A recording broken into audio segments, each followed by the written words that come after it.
Complete the following. आता या एक्झाम्पलमध्ये एक रेक्टँगल दिला आहे आणि तो बोलतो आय एम अ रेक्टँगल. आता रेक्टँगल म्हणजे काय असतो, रेक्टँगलच्या सगळ्या ज्या समोरासमोरच्या साईड आहेत त्या काय असतात, सेम असतात. म्हणजे आपण याला म्हणतो लेंथ आणि याला म्हणतो ब्रीथ. आणि आपल्याला माहिती आहे की लेंथ ही सेम असते आणि ब्रीथ पण सेम असते. मग यात काय दिलं तुम्हाला, लेंथ दिली आहे 2x + y + 8 आणि दिले 4x - y. पण इथे काय असणार आहे, 2x + y + 8 म्हणजेच काय असणार आहे, 4x - y असणार आहे. कारण लेंथ सेम असते. रेक्टँगल जर तो सांगतोय आय एम रेक्टँगल, तर ही दोन्ही बाजू काय असणार आहेत, सेम असणार आहेत. आणि ब्रीथ दिले इथे 2y आणि तिथे x + 4. याचा अर्थ आपल्याला समजतोय. Therefore आपण पहिले इक्वेशन तयार करू शकतो. 2x + y + 8 = 4x - y. याला रिझन द्यायचं आहे आपल्याला, लेंथ ऑफ रेक्टँगल. मग आता हे सॉल्व करून घेऊयात. लाईक टर्म्स म्हणजे एकसारखे कोएफिशियंट असणारा टर्म आपण एका बाजूला घेऊयात. इथे आहे 2x, इथे 4x आहे, हा प्लस इकडे गेल्यावरती मायनस 4x + y, हा y इकडे मायनस येते + y = 8 आहे. इथे प्लस आहे, पुढे जाऊन होईल -8. मग इथे हे इक्वेशन येईल 2x आणि 4x मोठा आहे म्हणून मायनस साईन लागेल.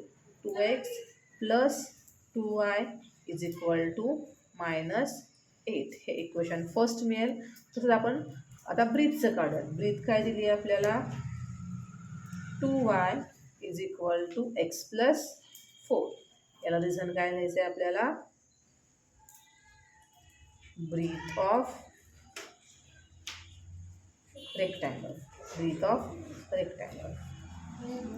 तर इथे आता 2y ॲज इट इज, हा x इकडे प्लस आहे, इथे येईल -x = 4. आता हे जे इक्वेशन आहे ते आपण आपल्या नेहमीच्या पद्धतीने सॉल्व करूयात. येईल -x + 2y = 4. हे मिळाले इक्वेशन 2. आता जर फर्स्ट आणि सेकंड इक्वेशन बघितलं तर इथे एक्सच्या टर्म्स दोन्ही प्लस आहेत, वायच्या टर्म्स सेम आहेत पण प्लस आहेत. म्हणजे आपल्याला यातून हे मायनस करावं लागेल, तेव्हा एकाची साईन चेंज होईल. मग आपण इथून करूयात सबस्ट्रॅक्ट इक्वेशन 2 करूयात 1 मधून. 2 फ्रॉम 1.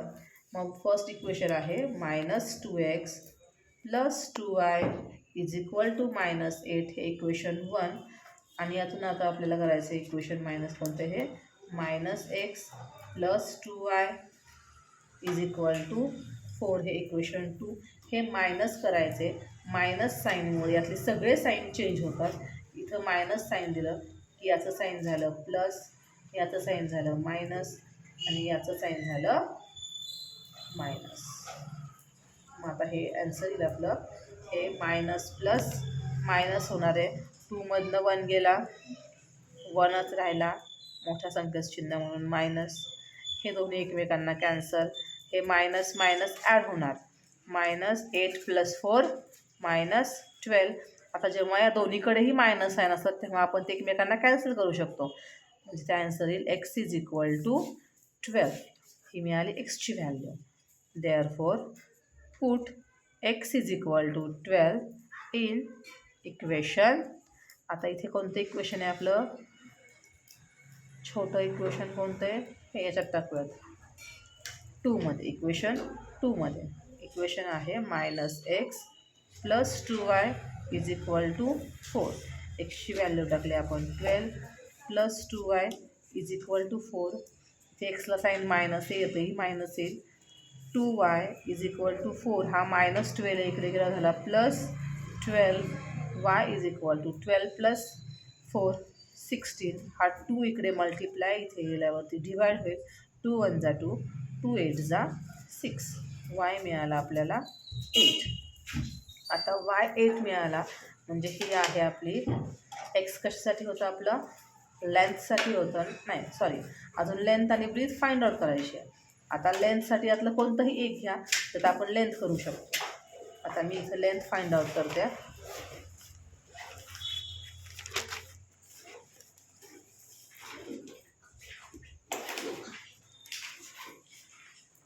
लेंथ आहे आपली 2x + y + 8, म्हणजे इथं एक्सची व्हॅल्यू आहे 2x आहे, 12 + y आहे आपला 8 + 8, 12 2 जा 24 + 8 + 8 16, 6 + 4 10, 0 इथं आली 40. लेंथ आली आपली 40.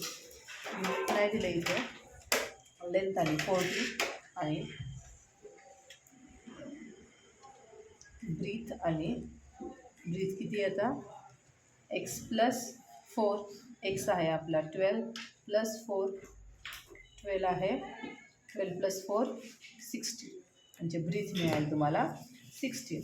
आता यात नेक्स्ट सांगितलं एक्स आणि वायच्या व्हॅल्यूज फाइंड आउट केल्यानंतर सांगितले find my perimeter and area. आता यासाठी तुम्हाला रेक्टँगलच्या पेरिमीटरचा फॉर्म्युला माहिती पाहिजे. काय पेरिमीटरचा formula? Perimeter of rectangle is, perimeter of rectangle काय फॉर्म्युला आहे? सर्व साईडची बेरीज, म्हणजेच 2l + 2b. हे तुम्हाला l आणि b मिळालेलं आहे.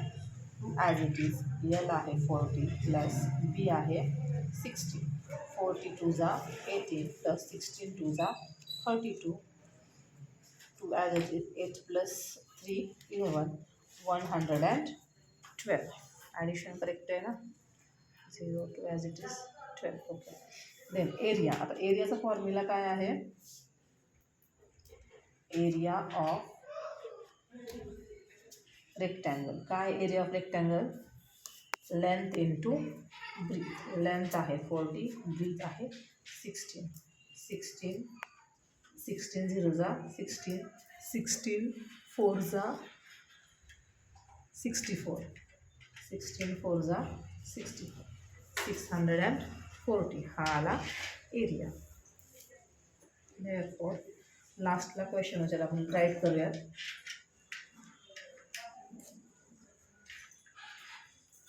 Perimeter of rectangle is 112. हे युनिट नाही दिलं आहे. and area of rectangle is 640.